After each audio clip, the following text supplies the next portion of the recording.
सत्संग मतलब शास्त्र की बातों को तो मानेंगे नहीं। और भगवान कहते हैं ये शास्त्र विधिमुत्सृज्य वर्तते काम कारतः, जो शास्त्र की मर्यादा का उल्लंघन करके, जो मनमानी आचरण करके सत्संग का नाम दे देता है, उसे सीधा अधोगति होती है, उसे कभी भी ऊर्ध्वगामी गति प्राप्त नहीं हो सकती। तो सत्संग का लाभ क्या है? सत्संगत्वे निस्संगत्वम, निस्संगत्वे निर्मोहत्वम, निर्मोहत्वम निर्मोहत्वे निश्चल तत्वम, निश्चल तत्वे जीवन मुक्ति ही। यह सत्संग का आदर्श है। सत्संग कर लेने के पश्चात यदि फिर भी संसार में आसक्ति राग बना हुआ है, संसार में व्यवहार एक अलग वस्तु है, पर भगवान का होकर स्थित प्रज्ञ होकर के संसार का व्यवहार करना, ये तो कोई महापुरुष ही सिखा सकता है, कोई महज्जन ही सिखा सकता है।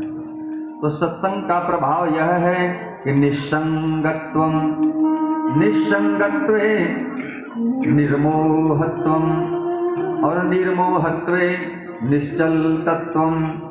निश्चल तत्व जो भगवान का तत्व है, भगवत तत्व क्या है, भगवान किसे कहते हैं, भगवान का स्वरूप क्या है, ये शास्त्र और संतों की मर्यादा में बंद करके तब जब चलेंगे, तब सत्संग का यथार्थ लाभ बोध हो पाएगा।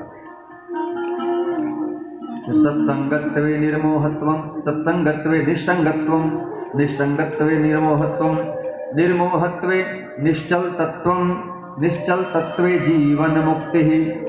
जीवन मुक्त हो जाने के पश्चात, अर्थात जीवन रहते हुए भी इस जीवन के सारी वैभवों को अपना नहीं मानना। ये शरीर कब तक रहेगा, ये शरीर के सारे संबंध कब तक रहेंगे, इस संसार की सारी वस्तुएं, सारी संपदा हमारे साथ कभी नहीं जा सकती। यहां की कोई भी वस्तु मेरे पास नहीं जा सकती। तब जाकर के बिनु सत्संग तब हरि कथा, सत्संग की जहां पराकाष्ठा है, मैं प्रारंभ काल, प्रारंभ दिवस से ही आग्रह करते आ रहा हूं कि भगवान की कथा रस है, रस बहुत ऊंची वस्तु है। भगवान के कथा के प्रेम होने से पहले बहुत सारी प्रक्रियाओं को गुजरेंगे, तब जाकर भगवान के कथा का सही मर्म समझ में आएगा। सीधा जहां सुन लिए कि चार अखियां लड़ी की लड़ी रह गई, बस वही बुद्धि में आ जाएगा संसार की बात। कि जैसे संसार में आंख लड़ाई जाती है, लड़ाते हैं लोग, यही बात तो यहां हो रहा है। तो भेद क्या रहा है संसार और भगवान की लीला में? तो अपनी खोपड़ी की गंदगी, अपनी बुद्धि की गंदगी कहां डालेंगे? भगवान की लीला पर। भगवान ऐसा क्यों किए? भगवान ने सुग्रीव को, बाली को छिप करके मार दिया, गलती किया। भगवान फिर तुमसे पूछने आते हैं कौन सा काम करे, कैसे? जहां विवेक लगाना चाहिए वहां विवेक लगाएंगे नहीं। संसार है दिमाग लगाने के लिए। संसार क्या है? ध्यान से सुनिए। राजा रामचंद्र भगवान की जय। संसार किसके लिए है? दिमाग लगाने के लिए। दिमाग का प्रयोग संसार में कीजिए। और भगवान का काम, भगवान के पास जाने के बाद क्या करना है? वहां दिल लगाना है। तो जहां दिल लगाना वहां दिमाग लगाते हैं, और जहां दिमाग लगाना वहां दिल लगा देते हैं। यही उल्टा काम करते हैं हम लोग। और संत की आज्ञा प्राप्त करके सीधा उनसे दिल लगा लेना चाहिए, अर्थात हृदय में श्रद्धा पूर्वक बिठा लेना चाहिए। लेकिन हम उल्टे क्या करते हैं? भगवान तो दिमाग लगाएंगे, खोपड़ी खर्च करेंगे। भगवान ऐसा क्यों किए? ऐसा क्यों किए? अरे तुम्हारे जैसे कीड़े मकोड़े अनंत अनंत जीव जगत है संसार में, तुम्हारी बुद्धि नहीं पहुंच पाएगी वहां तक। तुम जिस बुद्धि से संसार के विषयों का चिंतन करते हो, उसी विषय भोगों वाले गंदी बदबू प्राप्त उस बुद्धि से तुम भगवान का चिंतन कैसे कर सकते हो? नहीं हो सकता।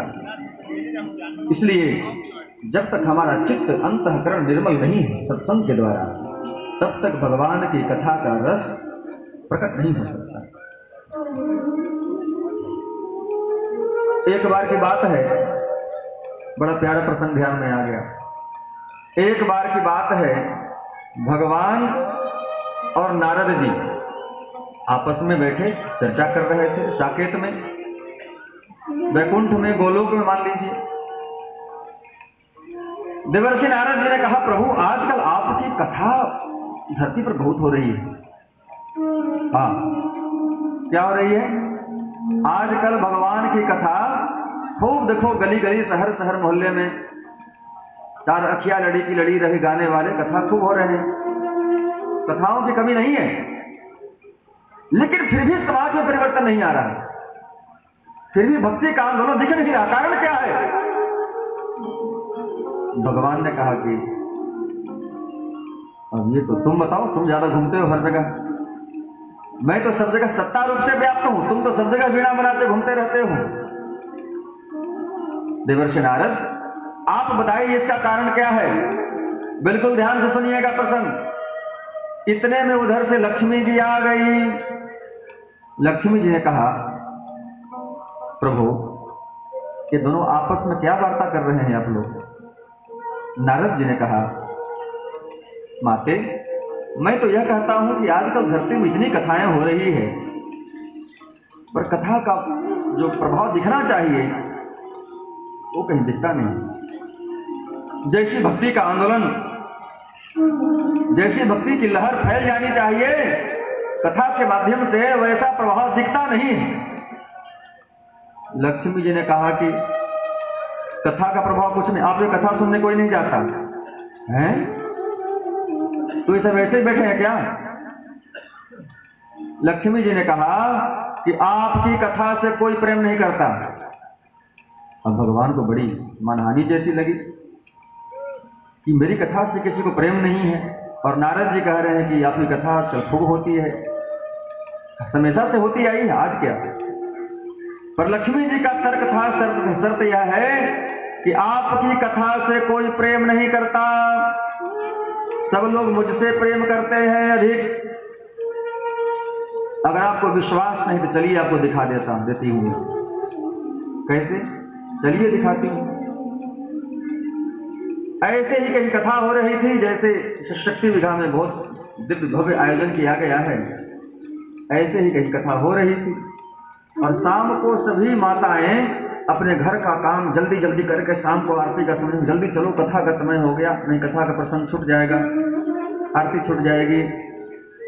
सब घर में अपने अपने ताले मार मार करके और पंडाल में दौड़ दौड़ करके आ रहे थे। इतने में लक्ष्मी जी ने, एक माता जी घर से बाहर ताला मार रही थी कि कथा में चलना है, जल्दी चलो, देर हो रही है, आरती, रामायण जी की आरती होने लगी। इसका मतलब